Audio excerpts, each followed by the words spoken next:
예수께서 그의 12제자를 부르사 더러운 귀신을 쫓아내며 모든 병과 모든 약한 것을 고치는 권능을 주시니라. 12사도의 이름은 이러하니 베드로라 하는 시몬을 비롯하여 그의 형제 안드레와 세베대의 아들 야고보와 그의 형제 요한, 빌립과 바돌로메, 도마와 세리마테, 알페오의 아들 야고보와 다데오, 가나나인 시몬 및 바로 유다 곧 예수를 한 자라. 그러므로 너희는 가서 모든 민족을 제자로 삼아 아버지와 아들과 성령의 이름으로 세례를 베풀고 내가 너희에게 분부한 모든 것을 가르쳐 지키게 하라. 볼지어다 내가 세상 끝날까지 너희와 항상 함께 있으리라 하시니라. 아멘. 기도합니다. 할렐루야. 살아계신 주님, 오늘도 우리가 주님을 예배하며 주님의 음성을 사모합니다. 오늘 시간 마태복음을 통하여 오늘 이 시간을 살아가는 우리에게 하나님의 음성이 들려오기를 원합니다. 주님이 마태복음을 통하여 우리에게 하고자 하시는 말씀이 하나님이 묻은 입술 무익한 종 미련한 하나님 목사를 통해서 온전히 전달될 수 있도록 성령님 사로잡아 주시고 성령의 강력한 역사를 이루어 각 사람의 심령 가운데 하나님의 나라의 말씀이, 생명의 말씀이, 진리의 말씀이, 하나님의 음성이 울려 퍼지게 주님 축복하여 주시옵소서. 전폭을 주의 말씀께 의지합니다. 감사드리옵고 예수님 이름으로 축복하며 기도합니다. 아멘. 제가 지난 시간에도 설교하면서 말씀을 드렸고 오늘은 이제 시작하면서 아예 말씀을 드리고 시작하겠습니다. 3주 전부터 3시간에 걸쳐서 마태복음 오리엔테이션을 하고 있어요. 마태복음에 대한 이게 신약의 첫 번째 책인데 우리가 이 마태복음을 윤곽이라도 좀 제대로 잡으려고 그런 여러 가지 좀 복잡한 신학적인 문제도 깊이 있게 다루지 못했습니다. 3시간에 걸쳐서 그걸 다 할 수 없는 거기 때문에. 그렇지만 여러분들이 앞으로 마태복음에 대한 관심을 갖고 개인적으로 이 마태복음을 공부해 나갈 때 이 잘못된 길로 빠지지 않고 제대로 마태복음이 말씀하고 있는 것을 잘 공부할 수 있는 가드라인을 좀 쳐드리고 싶다, 그런 마음으로 3주에 걸쳐서 말하자면 마태복음의 오리엔테이션 같은 성격으로 지금 설교를 해왔습니다. 첫 번째가 복음서 이야기, 마태복음뿐만 아니라 왜 이렇게 복음서가 다양하게 많은가, 이 복음서가 예수님에 관한 어떤 그 사역과 그분이 하셨던 어떤 말씀, 가르침 이런 것들을 모은 거라고 하면 한 권이 더 낫지 않은가? 왜 이렇게 우리 성경에도 4권이나 있고 우리가 아는 것처럼 성경에 포함되지 않았지만 우리 너무 잘 알고 있죠. 도마복음, 마리아복음 이런 거는 믿지 않는 사람들도 다 알거든요. 왜 이렇게 여러 복음서들이 등장해서 우리를 헷갈리게 하지? 그거에 대한 우리가 말씀들을 나눴죠. 그 이유는 뭔가 하면 이 복음서를 기록하던 시기가 예수님을 이 전지적 시점으로 따라다니면서 그 옆에서 누가 받아 쓴 것이 아니라 예수님이 돌아가시고 나서 가장 빨리 기록됐다고 하는 마가복음조차도 예수님 사후 40년이고요. 이 누가복음 훨씬 더 뒤고 마태복음만 해도 50년 뒤에, 그러니까 예수님이 실제로 사역하시고 살아계셨을 때, 말씀하셨을 때 그 시간에서 50년이 지나서 이걸 쓴 거거든요. 그건 무슨 말씀인가 하면 물론 그 복음서 안에 예수님이 가르쳐 주신 말씀과 예수님의 사역을 전달하고자 하는 목적도 없는 건 아니에요. 분명히 있습니다. 그렇지만 그거보다 더 중심되는 목적이 뭔가 하면 이 마가복음이 쓰여지고 마태복음이 쓰여지고 누가복음이 쓰여질 때 그 시대 사람들이 당면했던 현실적인 문제가 있었단 말이죠. 자기들이 지금 이걸 뚫고 나가야 되는 굉장히 심각한 문제들이 있는데 그 문제들을 해결하는데 마가복음서가 쓰였고 마태복음서가 유용하게 사용이 되었고 누가복음서가 하나님의 생명의 도구로 쓰임받았다는 거죠. 그래서 우리는 이 복음서들을 읽으면서 복음서가 우리한테 1차적으로 전달을 해주는 예수님의 사역과 말씀들, 그 정보도 우리가 캐치를 해야 되지만 그 말씀들이 마태 시대에는 어떤 식으로 들렸을까? 도대체 이 사람들은 무슨 문제가 있었길래 이런 말씀들을 통해서 도대체 어떤 하나님의 음성으로, 어떤 생생한 하나님의 도움으로 자기들의 현실의 문제를 타개하고 극복하고 나갈 수 있었던가? 그런 것들을 우리가 접근을 해봐야 돼. 그래야 우리 시대에 적용점이 나오는 거지. 그게 아니면 그냥 여기 써있는 단어 하나 붙들고 큐티하는 식으로 그냥 거기에 단어를 그냥 우리 마음대로 자의적으로 해석해버리는. 그래서 오늘날 하나님의 말씀이 홍수처럼 많은데 진짜 생생하게 능력 있는 말씀은 이게 눈 씻고 찾아보기가 힘든 그런 거죠. 그래서 오늘 이 마태복음 10장 1절 우리 다 함께 봅니다. 마태복음 10장 1절입니다. 시작. 예수께서 그의 12제자를 부르사 더러운 귀신을 쫓아내며 모든 병과 모든 약한 것을 고치는 권능을 주시니라. 여러분, 이게 무슨 얘기인가 하면 이게 복음의 현상이라는 겁니다. 하나님의 복음이 선포되면 이게 진짜 하나님의 복음이다, 이게 하나님의 말씀이다 라고 하는 것을 뭘로 증명하냐면 이런 게 나타나야 된다는 거예요. 귀신이 쫓겨가고 모든 병, 모든 약한 것, 이게 고쳐지는, 그게 권능인데 그게 복음이 전파된다라고 하는 증거다라고 하는 거예요. 그래서 우리가 정말 이 마태복음 공부를 좀 제대로 잘해보자 그런 마음이 있습니다. 저는 이 마태복음서를 통해서 정말 이 하나님의 말씀을 사모하는 우리 참믿음 모든 성도들이 그 마태복음이 처음 독자들한테 선포되었던, 쓰여지고 기록되고 그들에게 읽혀졌을 때 이 사람들이 얻었던 위로, 또 이 사람들이 하나님의 도우심을 받아서 얻었던 새 힘, 그리고 이 사람들이 체험했던 모든 신비한 기적과 신비한 하나님이 함께 하시는 그 놀라운 표적들이 저와 여러분들, 우리 참믿음 성도님들에게도 이 마태복음을 공부하는 동안, 이 말씀이 선포되는 동안 그대로 일어나게 되시기를 주님의 이름으로 축복합니다. 그런 간절한 마음이 있습니다. 그래서 우리가 오늘 이제 마지막 시간으로, 딱딱한 시간은 오늘까지다. 물론 그렇게 장담할 수는 없습니다. 제가 또 그 다음 시간에도 더 딱딱하게 할 수도 있지만 어쨌건 지금 제 계획은 그래서 오리엔테이션으로 오늘까지만 하겠다라고 하는 생각을 하고, 오늘 말씀 설교 제목이 뭡니까? 마태복음 미니어처라고 하는 거죠. 그럼 미니어처가 뭔가 하면 어떤 모형물, 구조물을 너무 크면 우리가 잘 볼 수가 없잖아요. 파악이 안 돼요. 그래서 그걸 작은 모형으로 만들어서 전체 윤곽을 파악할 수 있게 하는 그런 작은 모형물을 미니어처라고 하거든요. 그래서 우리는 이 마태복음이 여러분들의 손 안에 탁 잡히는, 여러분들 손을 한번 펴서 쳐다봐 보십시오. 손 안을 쳐다봐 보시면 손금이 있잖아요. 이런 것처럼 마태복음이 손금 보이듯 마태복음의 어떤 구조라든지 마태복음을 통해서 우리가 전체적인 윤곽 파악, 이런 것들을 오늘 시간 해보려고 합니다. 제가 참고로 여러분들에게 마태복음 개요, 이거를 따로 단톡방에다 올려드렸고요. 혹시 여기 지금 띄워지나요? 마태복음 개요? 제가 2개로 다 했거든요.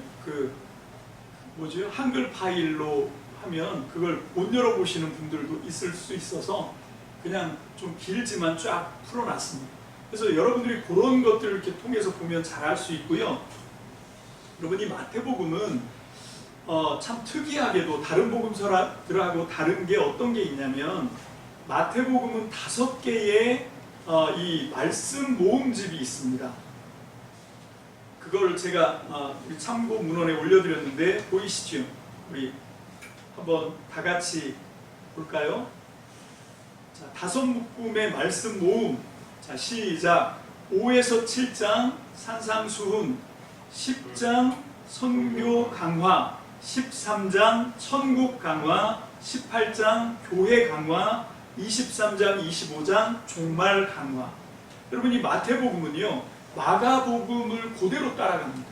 마가복음과 마태복음의 싱크로율 얼마나 비슷하냐면 거의 70~80%가 마태복음과 마가복음이 거의 그냥 뭐 쓰여지는 단어라든지 그 진행되는 순서라든지 그냥 마가복음의 골격을 그대로 따라가요.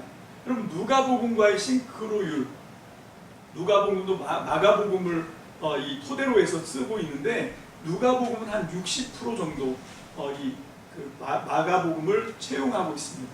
역시 똑같은 순서를 따라가지요. 근데 마태복음이 가장 많이 마가복음을 이렇게 어떻게 보면 베낀 거지요. 그 논문 표절을 한다 뭐 이런 건데 거의 70%면 이거 완전히 정말 그대로 옮겨간 거잖아요. 그런 식으로 마가복음이 마태복음에 지대한 영향을 줍니다. 그럼에도 불구하고 왜 복음서를 써야 되냐면 마가복음이 당면했던 현실 문제하고 마태 공동체가 뚫고 나가야 되는 문제가 달랐기 때문에 그래요. 다른 부분을 어디서 우리가 찾아볼 수 있냐면 이 5개의 말씀 묶음입니다. 이 마태 공동체는 이렇게 5장, 7장의 산상수훈, 그 다음에 10장에는 선교 강화. 그래서 10장 오늘 본문 말씀인데 10장 1절로 4절이 12 제자를 사도로 세우는 거예요. 예수님을 추종하던 제자들이 많았거든요. 여러분 이 사도라는 표현이 마태복음 1장에서 28장 가운데 사도라고 하는 표현이 여기 딱 한 번 나옵니다. 그리고 딱 한 번 나오는 게 지난 시간에도 한번 말씀드렸는데 마태복음 9장 35절에 보면 하나님 나라라고 하는 표현도 거기에 딱 한 번 나와요. 여러분 마태복음은 하나님 나라, 다른 병행 마가복음이나 누가복음에 똑같은 본문에 보면 다른 복음서들은 하나님 나라라고 쓰고 있는데 이 마태복음은 그거를 똑같이 쓰면서 하나님 나라 대신에 하늘나라, 하늘나라라고 하는 단어로 바꿔 쓰거든요. 그래서 이게 우리 한글로 표현하면 천국이잖아요. 천국. 그래서 우리나라 성도들이 이 마태복음 때문에 그 천국에 대한 이상하게 좀 성경적이지 않은 그런 그림을 갖게 됐어요. 여러분 이 성경이 1885년도에 처음 우리나라에 들어왔는데 그때 처음 이 복음서 마태복음으로 천국 이야기가 들어올 때 그 지금부터 한 130년 전 사람들이 마태복음의 천국을 읽을 때 그때 우리가 갖고 있었던 신앙의 우리 국가 종교들이 있는데 불교하고 또 아니면 그 전에 있었던 그 유교, 무교 이런 것들이 있거든요. 특히 무교와 불교에 어떤 신앙관이 있었냐면 죽어서 가는 내세를 천당, 극락왕생, 천당 사상이 있었어요. 그 천당과 마태복음의 천국이 그냥 이게 탁 연결이 되거든요. 우리나라 사람들은 그냥 이 천국을 천당으로 그냥 읽어버린 거죠.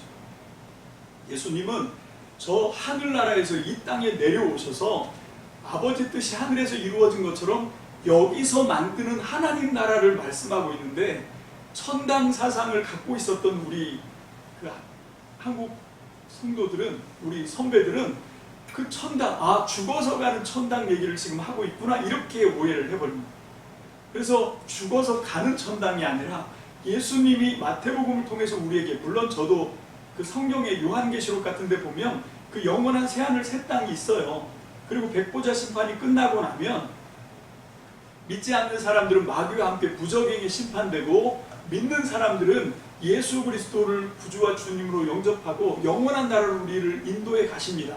그게 없는 거 아니에요. 분명히 있지만 예수님께서 정말 하고자 원하셨던 건 뭔가 하면 지금 여기서, 지금 이 땅에서 이루어가는 하나님 나라를 세우기를 원하셨어요. 그게 복음서입니다. 그게 바울 사도의 13권의 서신서들이고 모든 성경의 말씀들은 우리 믿는 사람들을 교회로 따로 모아서 이걸 만들고 싶어 하는 거죠. 근데 여기서부터 약간 핀트가 좀 우리나라 신앙은 약간 단추가 잘못 채워진 거 아닌가 그런 생각이 듭니다. 그래서 여러분들이 다시 한번 성경 공부를 그냥 기존에 우리가 믿어왔던 그냥 타성에서든 신앙관을 그대로 답습하지 마시고 이게 정말 그런가? 하고 사도행전 17장에 나오는 베레아 성도들처럼 진짜 그래? 하고 성경을 통해서 다시 한번 확인을 해보셔야 돼요. 그래서 이 잘못된 천국 신앙, 천당 신앙 이걸 좀 빼야 돼. 빼고 예수님께서 그토록 원하셨던, 여러분 우리가 정말 안타까운 게 뭔가 하면 제가 이제 최근에도 한 친구랑 멘토 멘티를 맺어가지고 제가 이제 카톡으로밖에 못하고 전화로 이제 서로 교제를 하면서 그분도 4대 신앙 가문이에요. 자기가 이제 4대째 이 뭐라 그러죠 그거를 모태 신앙 4대째 그 신앙 가문인데 제가 물어봤죠. 질문이 뭔가 하면 예수님의 중심 사상이 뭐냐, 예수님의 가장 중요한 핵심이 뭐냐 이걸 물어봤어요. 그랬더니 사랑 이렇게 얘기하더라고요. 제가 기대했던 대로 아니다. 그리고 이제 제가 힌트를 줬지요. 사도행전 1장 2절을 읽어보고 한번 찾아봐요. 근데 그렇게 했는데도 못 찾는 거예요. 이렇게 보여줘도 안 보이는 거죠. 여러분, 예수님의 핵심 사상은 뭔가 하면 하나님 나라입니다. 왜냐하면 처음 하신 말씀이 회개하라, 하나님 나라가 가까이 왔다, 이렇게 말씀으로 시작하셨고, 오늘 우리가 읽은 말씀 속에서도 우리 본문, 우리가 했던 본문,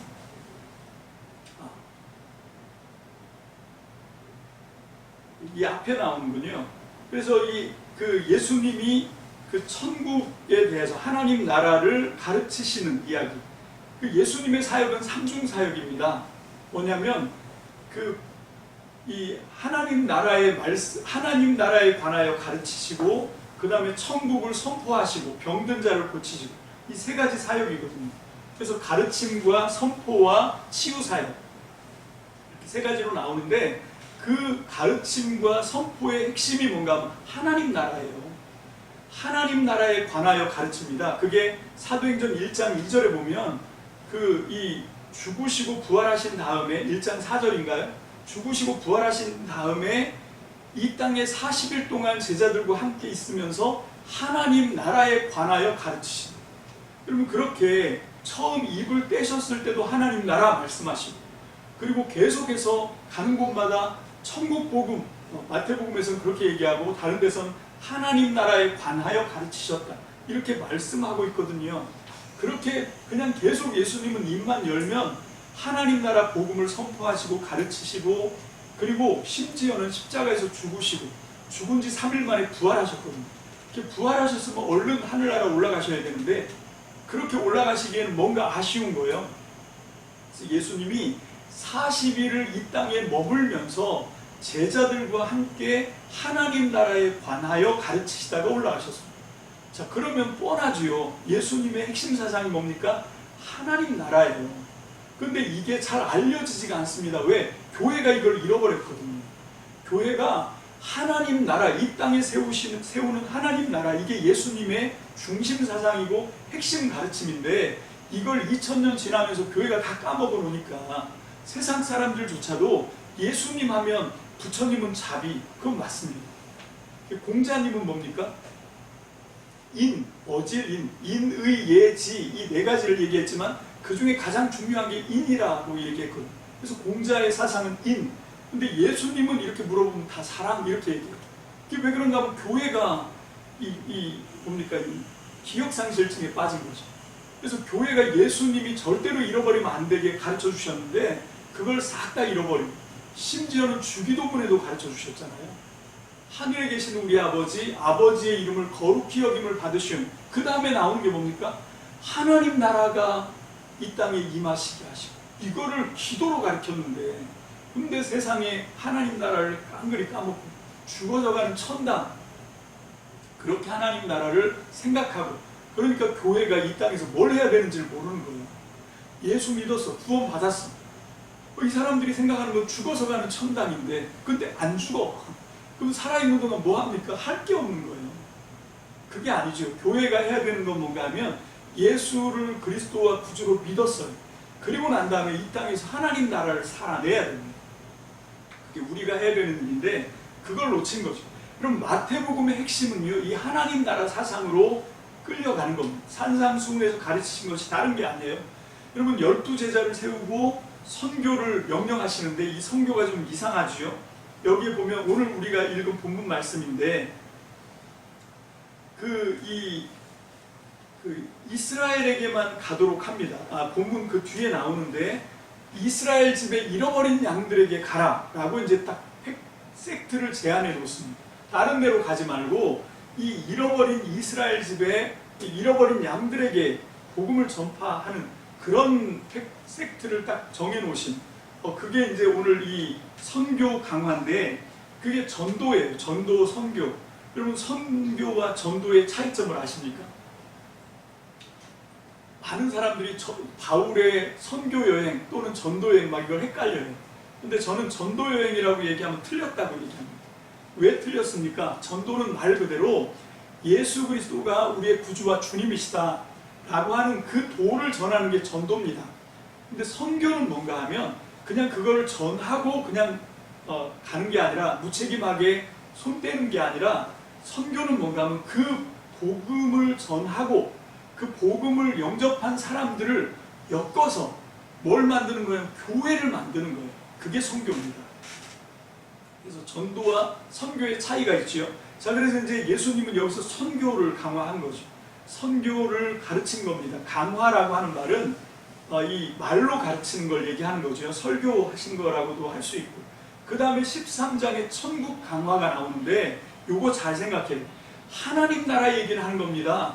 그래서 제가 심한 경우 이 13장은 천국장인데 천국에 관한 말씀을 하는 건데 우리가 생각하는 죽어서 가는 천당 얘기를 하는 게 아니라 이 땅에 세워질 교회 얘기를 하는 거다.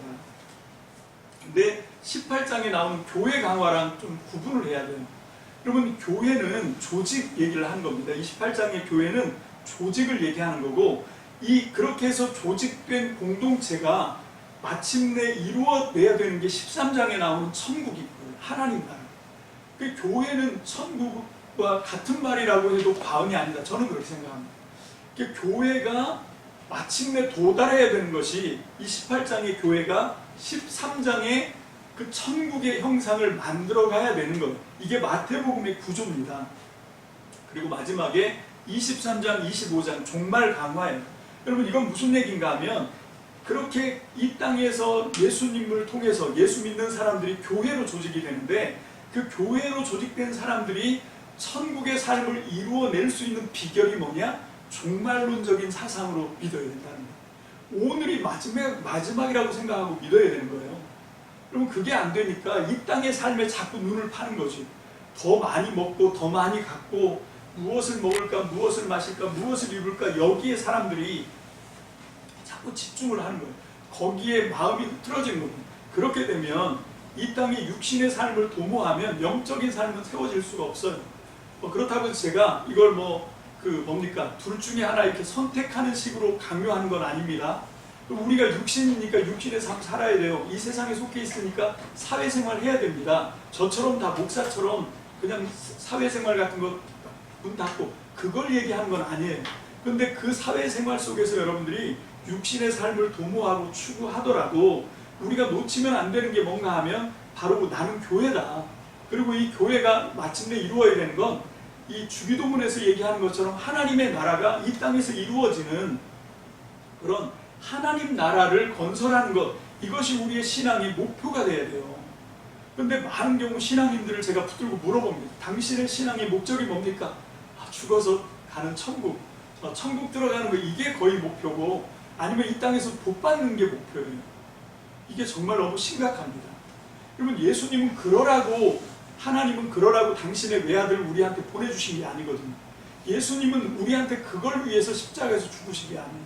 그렇게 당신이 하늘에 썩어지는 미랄이 돼서 그 자기와 똑같은 예수들이 많이 생겨나기를 원하신 거거든요. 그게 예수님이 목표하신 겁니다. 그래서 원하는 게 뭔가 하면 하나님의 말씀대로 이 땅에서 하나님 나라를 이루고 살아가는, 하나님의 나라가 세워진, 그걸 보고자 하신 거거든요. 그게 하나님의 기대고 예수님의 기대고 성령님이 하시는 일이에요.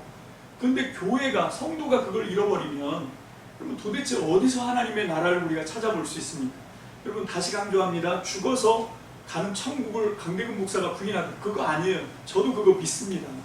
근데 그거보다 더 우선이 여기서부터 하나님의 나라, 이거를 붙들어야 죽어서도 거기 가는 거지. 여기서는 하나님의 나라를 망각했는데 죽은 다음에 천국 간다? 그럼 가봐야 하는 거예요. 저는 그렇게 생각해요. 여기서부터 하나님의 나라에 헌신하지 않고 죽은 다음에 천국 하나님의 은혜로 보내줄 수도 있습니다만 어려운 얘기다. 저는 그렇게 생각하는 거죠. 그래서 우리는 이거를 정말 꼭 붙들어야, 놓치지 말아야 됩니다.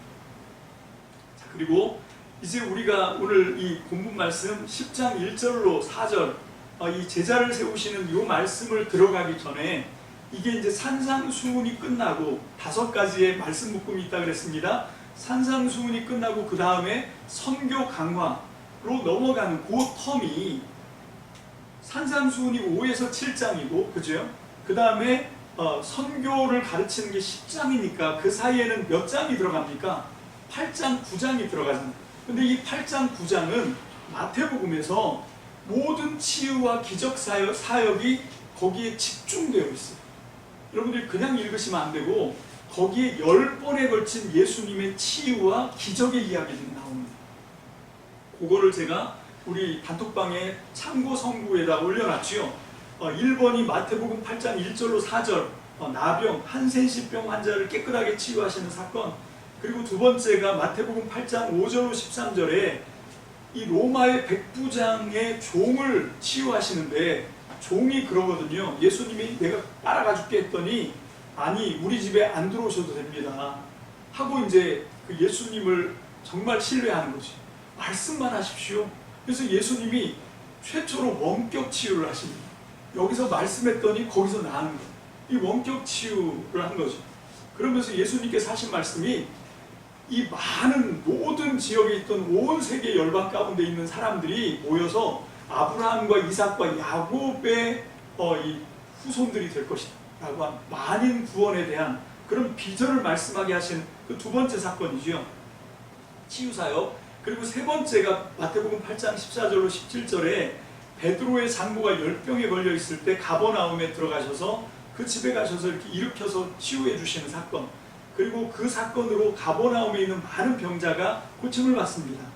그리고 나서 이제 기적사화가 나오는데 네 번째 마태복음 8장 23절로 27절에 풍랑을 잠잠하게 하시는 사건.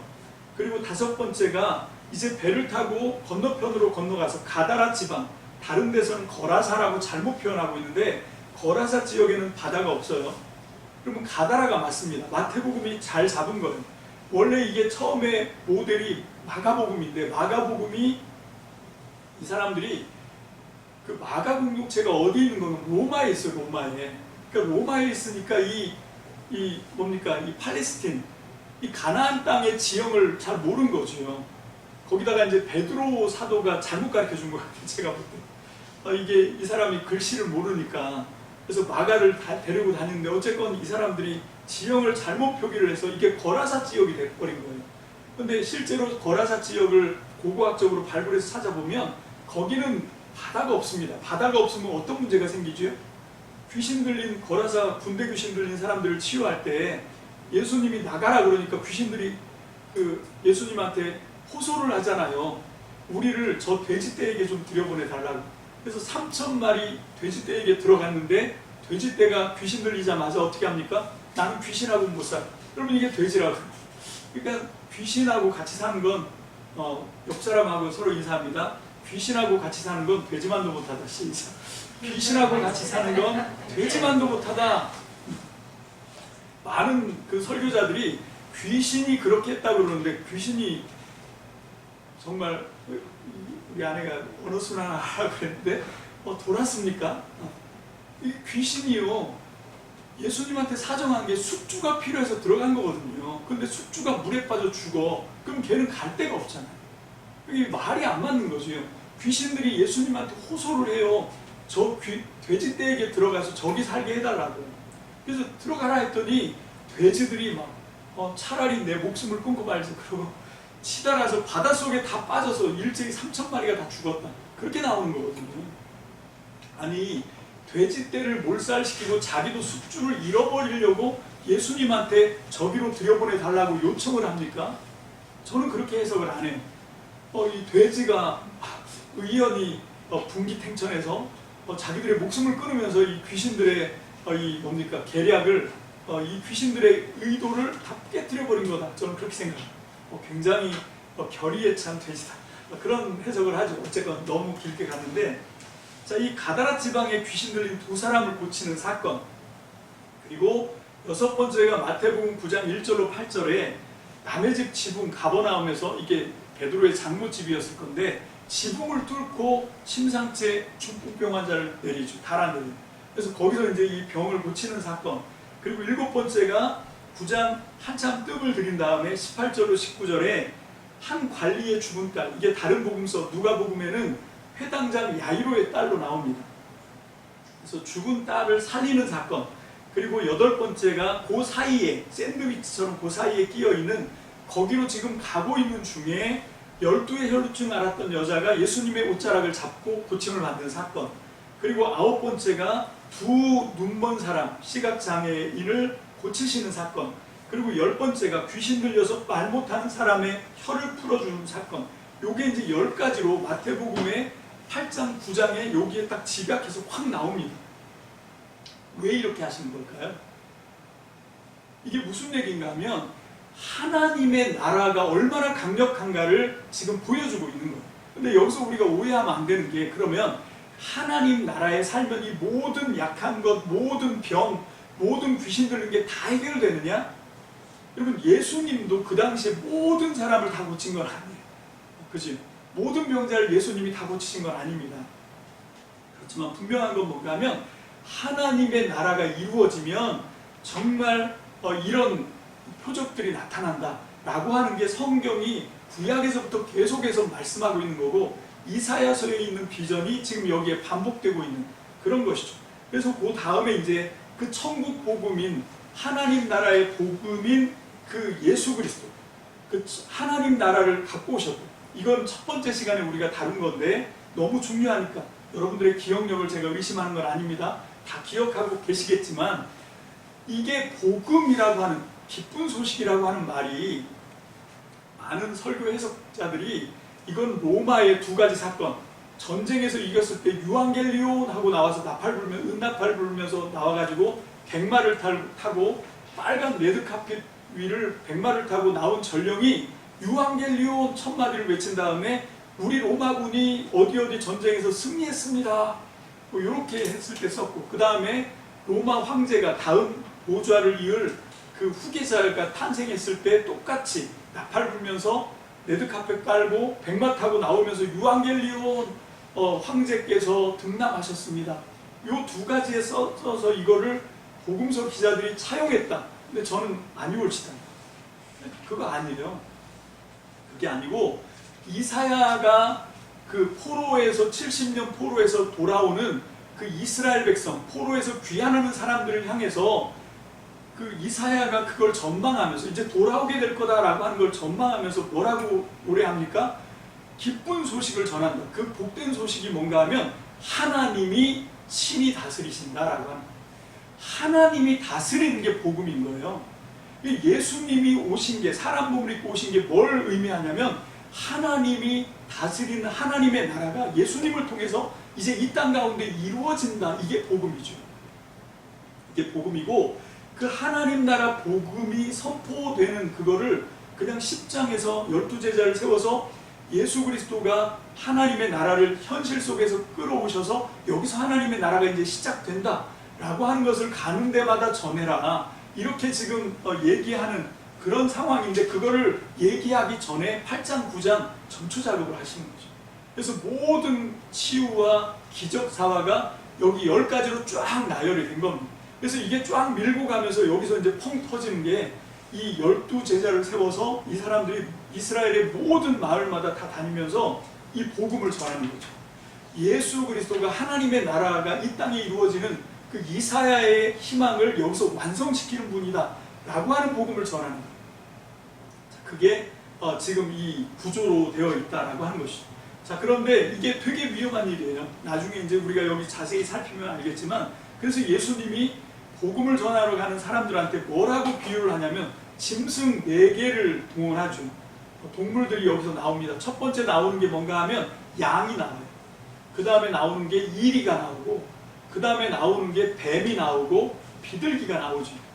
그게 이제 이 10장에서 나오는 4가지인데, 예수님이 그래요. 내가 너희를 이스라엘 집에 잃어버린 양들에게 이 복음의 사명을 지워서 보내는 게 마치 양 한 마리를 이리 떼 속으로 들여보내는 것과 똑같다. 그럼 이게 살겠습니까? 죽겠습니까?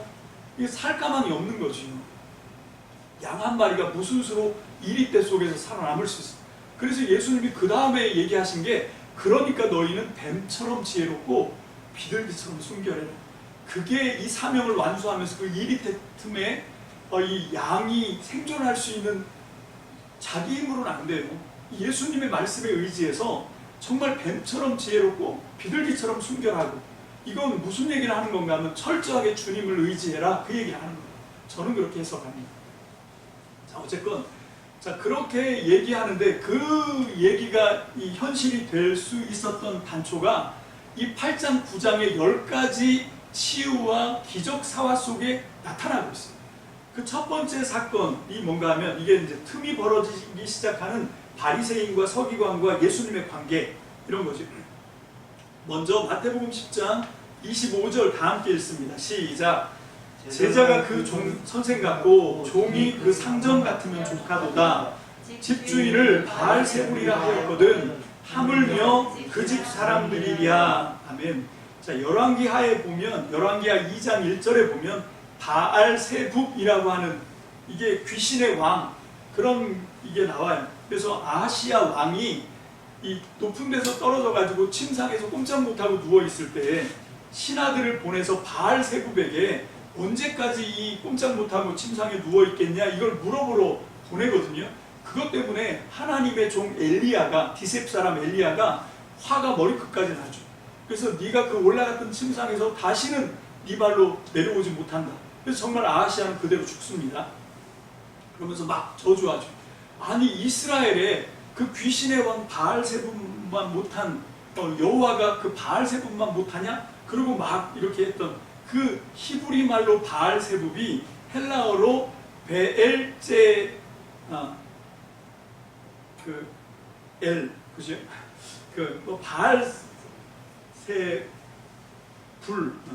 바알세불 이렇게 이제 음역을 해갖고 쓰는 거예요. 자, 어쨌건 이 그 바알세불, 누구 보고 바알세불이라고 했다는 거예요? 예수님 보고. 집주인이 예수님이거든요. 여기서 선생이 나오고 제자가 나옵니다. 제자, 선생, 그 다음에 집주인과 집사람이 나와요. 이건 같은 말입니다. 왜 그런가 하면 요즘이야 스승과 제자가 교수 여기 뭐지? 제자, 선생, 이 관계가 어떻게 맺어지냐면 대학교 같은 데 수강 신청을 해야죠. 그리고 학비를 내야 됩니다. 그래서 그 과목을 그 선생님한테 배우면 그분이 나의 선생님이고 나는 그분의 제자고, 이런 관계잖아요. 근데 지금부터 2000년 전에 이 고대 중분동에는 선생과 제자는 어떤 건가 하면, 선생님이 사는 집에 선생님을 배우고 싶은 제자들이 그 집에 들어오는 거예요. 같이 사는 거예요. 같이 살면서 선생님을 흉내내고 선생님을 따라하는, 이게 제자입니다. 그래서 집주인, 집사람 이렇게 얘기하는 거예요. 그래서 여기 그 집주인은 예수님 얘기를 하는 거예요. 예수님이 지금 12명의 제자들을 뽑아서 이제 파송을 하는 거잖아요. 이게 이제 제자들인데, 그 선생님인 예수님을 바알세불이라고 불렀다는 거죠. 그 바알세불이라고 불렀는데 하물며 너희일까 보냐, 이렇게 얘기를 하는 겁니다. 그래서 마태복음 8장 9장의 10개 치유와 기적사화의 처음에는 바리새인과 서기관, 대제사장, 이런 유대교 종교 지도자들까지도 세례 요한에게 기대하고 주목했던 것처럼 예수님에게 똑같은 기대를 했어요. 주목했습니다. 이분이, 왜냐하면 이 사람들도 오랜 세월 동안에 메시아를 대망하고 기다려왔던 사람들이거든요. 그래서 세례 요한에게 주목했던 것도 혹시 이 사람이 메시아인가? 그래서 물어보지. 네가 우리가 기다리던 메시아냐? 했더니 세례 요한이 뭐라고 얘기했습니까? 아니, 나는 그 사람이 아니다. 나는 그분의 신발끈도 감당 못하는 사람이다. 그분은 내 뒤에 오신다. 나는 물로 세례를 줬지만 그분은 성령으로 불로 세례를 주신 분이다. 이렇게 그 뒤에 오신 분 얘기를 했거든요. 그게 예수님이잖아요. 그래서 이 사람들이 모두가 다 메시아를 오랫도록 기다려왔기 때문에, 그런데 하다가 이제 언제 이게 일본말 쓸 뻔했네요. 언제 삐그덕거리기 시작하냐면 6번째 치유 사역 때입니다. 6번째 치유 사역이 뭐지? 마태복음 9장 1절로 8절에 나오는 가버나움에 지붕 뚫고 중풍병자 내릴 때, 그때 예수님이 일부러 그렇게 달려내려온 중풍병자를 보시고 네 병이 깨끗하게 나았다, 이렇게 얘기를 하면 아무 문제가 없었어요. 근데 뭐라고 얘기합니까? 네 죄 사함을 받았다, 이렇게 얘기해요. 아니 지가 뭔데 죄를 사해준대. 죄는 누구만 사한다고 유대교인들은 생각하고 있는 거예요. 하나님만 죄 사함의 권세가 있는 거다. 근데 거기다 대고 예수님은 아주 대놓고 얘기하죠. 나한테도 죄 사함의 권세가 있다. 이게 무슨 얘기입니까? 내가 하나님이다 이 얘기를 하는 거예요. 그때부터 이 뭡니까 이 유대교 바리새인들이 아 이거는 신성모독이다 하고 이제 그때부터 삐걱거리기 시작합니다. 근데 그거에 이제 못을 박은 사건이 있어요. 그게 뭔가 하면 7번째 여섯 번째와 7번째 사이에 나오는 사건입니다. 그 6번째 치유와 7번째 치유 사이에 마태복음 9장 9절부터 9장 17절까지 두 가지 이야기가 나오거든요. 그 두 가지 이야기 첫 번째가 뭔가 하면 가버나움 세관에 앉아있는 마태를 예수님이 제자로 부르시는 사건. 그랬더니 마태가 너무 감사했어요. 여러분 세관에 앉아있다는 말은 그냥 평세관이 아닙니다. 평세리가 아니고 이건 세리장이라는 얘기예요. 그 이 가버나움의 세리장은 마태였고 그 여리고의 세리장은 누구였죠? 그 키 작은 삭개오. 그렇죠. 삭개오. 이게 세리장들 얘기를 하는 거예요. 마태가 예수님의 제자로 부름받고 따라 나서면서 너무 감사하니까 예수님과 제자들을 자기 집에 식사 초대를 하는 얘기가 나와요. 그래서 그 자기 집에서 식사 초대를 하는데 이 사람이 뭐였다고요? 가버나움 세리장이었습니다. 그러니까 예수님과 제자들뿐만 아니라 거기에 누가 많이 왔냐면 마태와 똑같은 직종인 세리들이 많이 온 거예요. 그랬더니 이 바리새인들이 시비를 걸죠. 제자들한테. 야 너네 선생님은 어떻게 세리들하고 죄인들하고 같이 밥을 먹을 수가 있어? 그래서 이제 거기서 완전히 갈라지게 된 거죠. 그때부터 이 바리새인들은 예수님을 막 폄하를 하다가 마지막 10번째 귀신 들려 말 못하는 사람을 딱 고치니까 제가 여기서 이제 올려놓지는 않았지만 마태복음 9장 34절에 보면 저가 귀신들의 왕의 힘을 빌어서 병자들을 치유하는 거예요. 이렇게 이제 얘기를 하는 거예요. 그래서 이 바리새인들이 여기 10장 25절에 집주인에게도 바알세불이라고 했는데 너희들 곱게 보겠냐 이 얘기를 하는 거죠. 그래서 그때부터 이 제자들은 복음을 전할 때 목숨을 걸고 해야 되는 그런 이 사이가 된 거죠. 마태복음 9장 34절 제가 올려놨네요. 올려놓고도 안 올려놨다 그러면 자 이게 뭔 얘기인가 하면 자기가 한 말도 자기가 말해놓고도 안 한 말로 만들려고 이러면 안 되는데 그죠? 누구 닮아가나? 자 마태복음 9장 34절 시작. 바리새인들은 이르되 그가 귀신의 왕을 의지하여 귀신을 쫓아낸다 하더라. 그 누가 한 얘기입니까? 바리새인들이 한 얘기죠. 유대인들이 한 얘기입니다. 그래서 이 유대인들을 전도하는 일이 굉장히 힘든 일이에요. 자 이제 오늘 말씀의 결론을 맺으려고 합니다. 자, 여기 이 10장을 해석할 때 12제자를 먼저 1절부터 4절까지 12제자를 세워요.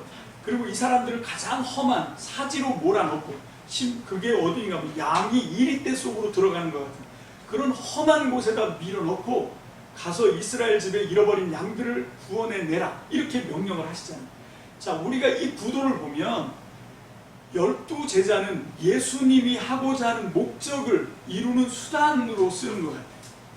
예수님은 이스라엘 집에 잃어버린 양을 구하는 걸 목적으로 삼고 그 일을 위해서 수단과 도구로 12제자를 세워서 밀어붙이는 것 같은 그런 그림으로 보입니다.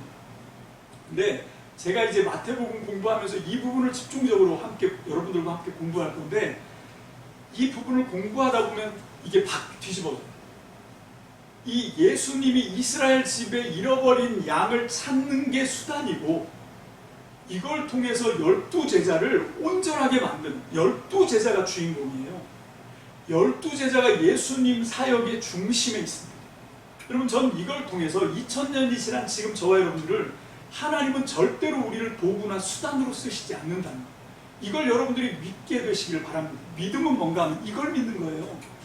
하나님이 정말 내가 아무것도 아닌데 그냥 나를 수단으로 써도 나는 할 말이 없어. 아니 오히려 감지덕지 할 정도야. 근데 예수님은 끊임없이 찾아오셔서 하는 말이 아니야. 너는 내가 정말 사랑하는 내 사랑의 목표야. 이렇게 말씀하세요. 우리에게 당하는 많은 환난과 고난이 있습니다. 하나님이 어떤 때 우리한테 어떤 임무를 주세요. 저한테 이 목회를 하라고 이 사명을 주셨습니다. 그래서 목회를 하고 교회를 세우고 사람들에게 복음을 전하고, 그런데 그걸 하다가 내가 지치면 주님이 오셔서 하시는 말씀이 그거예요. 내가 언제 너를 나의 일꾼으로 내가 불렀냐. 나는 네가 이 일을 통해서 나를 더 의지하는 사람이 되었으면 좋겠다. 나를 더 정말 필요로 하는 사람이 되기를 원해서 내가 지금 너한테 이런 걸 한다. 너한테 어려운 일을 주는 이유는 뭔가 하면 이 어려움을 통해서 네가 나를 찾아서 내 안으로 더 가까이 들어오기를 원한다. 이렇게 말씀을 하시더라고요. 자, 여러분, 우리 지구가 탄생한 게 46억 년 전이라고 합니다. 저도 그렇게 믿어요.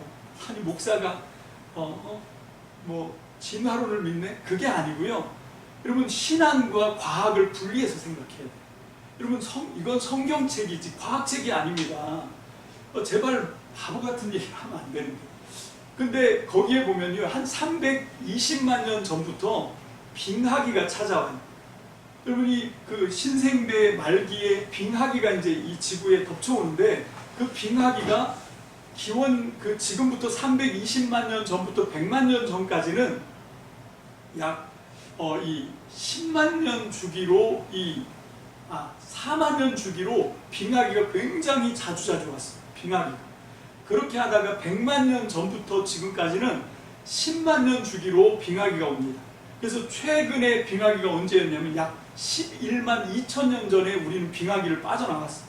그러니까 빙하기 빠져나온 지 지금 우리는 1만 2천 년 정도밖에 안 된 거예요. 앞으로 한 8만 8천 년 정도는 안전한 그런 8만 8천 년이 지나야 이제 빙하기가 오거든요.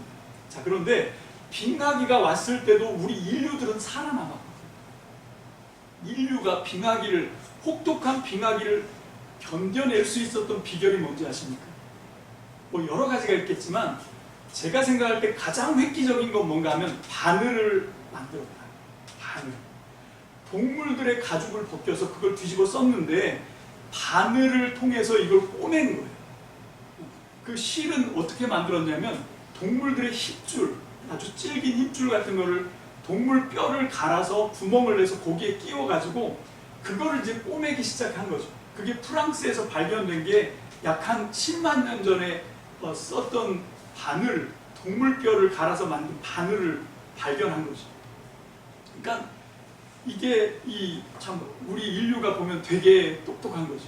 그러면 그 동물 가죽을 꼬맸을 때 이게 보온이 되는 거거든요. 냉기가 빠져나가지 않고 혹한기에 견딜 수 있는 그런 어떤 것들을 이제 이게 붕하면 통한다고, 이게 정말 이게 힘드니까 이 생존에 이걸 발견한 거죠. 그래서 동물 가죽을 뒤집어 쓰고 다시 그걸 꼬매고 하면서 빙하기를 견뎌낸 게 우리 인류 조상들인 거죠. 그런 것처럼 우리가 바로 이 마태복음을 통해서 오늘 저와 여러분들이 마지막으로 우리가 깨달아야 되는 건 뭔가 하면, 하나님이 우리를 수단이 아니라 어떤 목적을 만들어가는데 도구로 쓰시는 것이 아니라 우리를 목표로 삼으시는 거다라고 하는 것이 우리가 깨달아야 되는, 정말 이 세상을 살아내는 게 쉽지 않거든요. 빙하기와 똑같다고 생각합니다. 정말 혹한의 세상, 이 험한 세상, 우리 눈에 보이는 부조리한 일, 정말 어떻게 저게 신앙으로 이해가 됩니까? 이해 안 되는 거 많습니다. 그런데 그런 것들을 우리가 어떻게 극복하고 하나님이 나를 사랑하신다는 그 믿음을 어떻게 붙들 수 있냐고요. 하나님의 말씀을 공부하다 보면 거기서 주님이 말씀하고 있는 거예요. 너는 내가 사랑하는 정말 나의 너무 소중한 사람이다. 하나님은 우리를 도구나 수단으로 쓰시는 분이 아니고 우리를 목적으로 삼아서 사랑하시는 분이, 우리를 사랑하시되 끝까지 사랑하시는 분인 것을 믿으시길 바랍니다. 우리는 마태복음을 통해서 확신합니다. 2000년 전에 마태 공동체가 이 복음서를 기록하면서 여기서 발견한 가장 중요한 핵심은 뭔가 하면 하나님이 우리를 주인공으로 삼으시고 있구나, 이걸 깨달은 거예요. 그래서 저는 이 마태복음 공부를 통해서 여러분들이 눈을 떠야 되는 게 뭔가 하면 나같이 보잘것없는 사람을 하나님이 주목하고 계시네, 이걸 발견해야 됩니다. 여러분, 나를 완전히 이 자기 비하를 하고 이렇게 하시면 안 돼요. 하나님은 우리를 사랑하시되 끝까지 사랑하시는 분인 것을 믿으시길 바랍니다. 아멘. 어제 우리 막내딸이 예언을 했는데 다 나옵니다. 지금 여러분 이웃나라 일본과 우리나라는 야구를 잘하는 나라들 중에 하나죠, 그죠? 근데 참 신기한 게 이웃나라 일본은요 한 2년꼴로 한 명씩 150km를 던지는 투수가 나옵니다. 근데 우리나라는요 그 옛날에는 나왔는데 선동열 이런 투수들이 나왔는데 지금은 150km를 던지는 투수가 아예 안 나옵니다. 이유가 뭘까요? 신체도 동양 사람이니까 일본 사람 우리가 비슷한데 이유가 뭔지 아십니까? 그 이유는 뭔가 하면 우리나라는 초등학교 때부터 변화구를 던져요. 그리고 중학생 어떤 애는 그 이승엽 선수가 한번 얘기하는 걸 제가 들었는데 변화구 16개를 쓰는 선수가 괴물 같은 중학생 선수가 있는 거예요. 그럼 어떻게 되냐면 어깨가 다 망가집니다. 그래서 정말 이 전문적으로 과학적인 그 접근을 하는 사람들은 뭔가 하면 그때는 변화구를 던질 때가 아니야. 그때는 뭘 해야 되냐면 그냥 직구를 던지면서 어깨에 힘을 키워야 되는 고시기밖에 없는 거예요. 고시기. 우리 여기 세웅이도 있고 다은이도 있는데 여러분 얘들을 너무 오랫동안 앉혀서 공부를 시키면 이게 애들이 공부에 질리는 이유가 그겁니다. 요 나이 때는 뭘 해야 되냐면 뛰어놀면서 체력을 키워야 되는 거예요. 요때 체력을 못 키우면 이게 체력이 안 올라옵니다.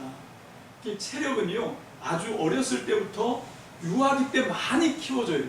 이렇게 많이 뛰놀고 막 산 올라다니고 이런 걸 많이 해야 체력이 생기고 체력이 있을 때 공부도 끝까지 잘할 수 있거든요. 그래서 우리나라가 참 너무 안타까운 거죠. 마지막으로 한 가지 예를 들면 히딩크가 2002년도에 그 축구 신화를 만들었을 때 우리나라 사람들이 뒷머리를 잡고 기절할 만한 얘기를 처음으로 했어요.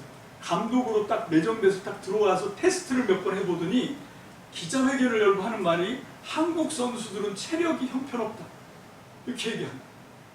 근데 그때까지만 해도 2002년 전까지 우리나라 축구 선수들은요 전후반 90분을 쉬지 않고 뛰는 사람들이었어요. 아니 이런 사람들 보고 체력이 없다고? 우리나라 국민들이 전부 다 막 야유를 했다고. 그랬더니 히딩크가 하는 말이 내가 하는 말은 그런 체력 얘기를 하는 게 아니다. 그냥 계속 뛰는 체력 얘기를 하는 게 아니라 축구 체력을 얘기하는 거다. 축구 체력은 뭔가 하면 뛰어야 될 때 이 심박수가 확 올라가요. 그리고 항상 뛰는 게 아니라는 거죠. 공이 자기랑 멀어졌을 때는 굉장히 빠른 속도로 심박수가 평온한 지경까지 확 내려오고 이걸 얘기하는 거다. 그렇게 해야 공이 자기한테 왔을 때 순간적인 스피드를 낼 수가 있고 폭발적인 힘을 집중할 수가 있는 건데 한국 사람들은 그냥 계속 뛰는 거예요. 마라톤 선수처럼. 이거는 바보 같은 짓이다. 그래서 세계적으로 과학적으로 축구 체력을 끌어올린 거예요. 그래갖고 2002년 월드컵 한일 공동 개최한 월드컵에 세계에서 가장 축구 체력이 뛰어난 한국 그 축구 선수들 끌고 나갔으니까 4강 신화가 이루어집니다. 우리 신앙도 마찬가지입니다. 그럼 우리 신앙도 늘 끊임없이 막 이렇게 한 그런 게 아니고 우리 신앙에 있어서 가장 중요한 체력이 뭔가 저는 다른 게 아니라고 생각해요. 여러분 가장 중요한 정말 150km가 나오는 강속구를 던지는 팔 그런 걸 가질 수 있는 우리의 신앙의 비법이 뭐냐? 다른 거 없습니다. 하나님은 나를 사랑하실 때 끝까지 사랑하신다. 이걸 내가 믿어야 돼요. 근데 그게 아니라 우리가 그냥 끊임없이 그냥 쓸데없는데 우리의 신앙의 체력을 낭비하다 보니까 어떤 믿음이 있냐면 신앙생활 열심히 하시는 분들이 하나님은 나를 수단으로 쓰는 것 같아 이런 생각을 하는 거예요. 그럴 수밖에 없지. 그럼 목회하는 목사들이 성도들을 수단으로 씁니다. 자기 목회 야욕을 위해서 성도들을 계속 그 성도들을 얘기할 때 뺑뺑이를 돌립니다. 막 끊임없이 끌어내서 기도를 막 시킵니다. 그러면 그렇게 해갖고 한국 성도들이 그렇게 이용을 당하고 수단 취급을 받다 보니까 내가 하나님한테 주인공이다. 하나님은 나를 목적을 이루는 수단이나 도구로 쓰시는 게 아니라 내가 하나님의 목적이다. 이게 잘 와닿지가 않아요. 그러면 이거는 어떻게 보면 이 목사들이 잘못한 탓이라고 생각합니다. 다시 마태복음 말씀을 통해서 우리가 이걸 회복해야 돼요. 그런다고 좋은 성도 안 나옵니다. 진짜 중요한 건 뭔가 하면 내가 하나님의 사랑의 중심에 있다 이걸 발견해요. 이걸 깨달아야 됩니다. 마태복음뿐만 아니라 모든 성경의 말씀들은 그걸로 도배가 되어 있어요. 하나님이 나를 사랑하시는데 얼마나 사랑하시는지를 증명해내고 있습니다.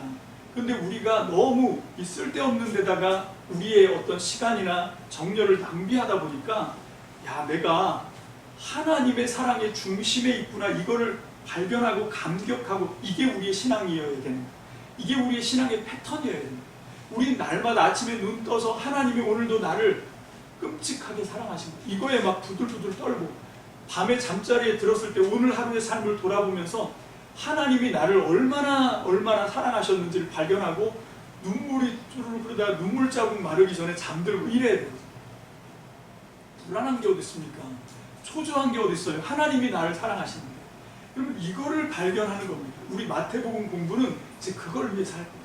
마태복음 3시간 오리엔테이션을 끝났고, 이제 다음 시간부터는 제가 기대하는 바는 모든 시간마다 요거를 찾아내요. 아, 내가 하나님 나라의 주인공이구나.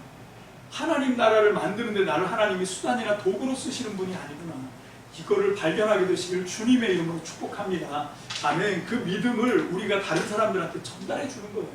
그러니까 막 사정하는 게 아니라 하나님의 사랑이 너를 향하고 있는데 믿든지 말든지 이렇게 해야 돼요. 좀 비싸게 부려야 되죠. 그렇게 해서 우리가 마태복음을 통해서 우리의 신앙이 정말로 성서적인 신앙, 바른 신앙, 하나님의 온전한 심정으로부터 흘러나오는 진리의 신앙으로 회복되시기를 주님의 이름으로 축복합니다. 기도합시다. 할렐루야. 주님 감사합니다. 오늘도 복되고 귀한 주님의 날에 하나님, 우리가 지치고 피곤한 몸을 이끌고 예배를 드리는 어떤 수단이나 도구가 된 것은 아닌지, 하나님, 그런 정말로 우리 마음속에 있는 패배의식과 우리의 마음속에 있는 자기를 비하하는 그런 생각 때문에 우리가 믿으면서도 하나님의 믿음을 마음껏 누리지 못하는 안타까운 우리의 믿음의 이 딜레마에서 우리가 속히 회복되기를 원합니다.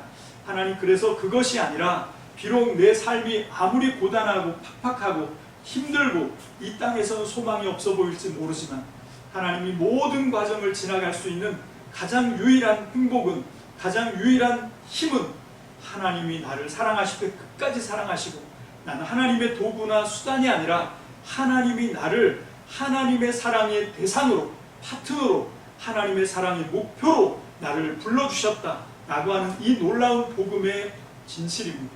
하나님, 우리가 이 진리 가운데 하나님 어떤 어려움을 당하더라도 이겨낼 수 있는 하늘로부터 오는, 하나님으로부터 오는 이 생명의 파워를 하나님 우리가 누려받을 수 있도록 주님 축복해 주시옵소서. 하나님, 이 복음의 비밀이, 하나님 이 믿음의 비밀이 하나님이 마태복음 공부를 통하여 온전히 풀어지게 하여 주시옵소서. 감사를 드립니다. 예수님의 이름으로 축복하며 기도합니다. 아멘.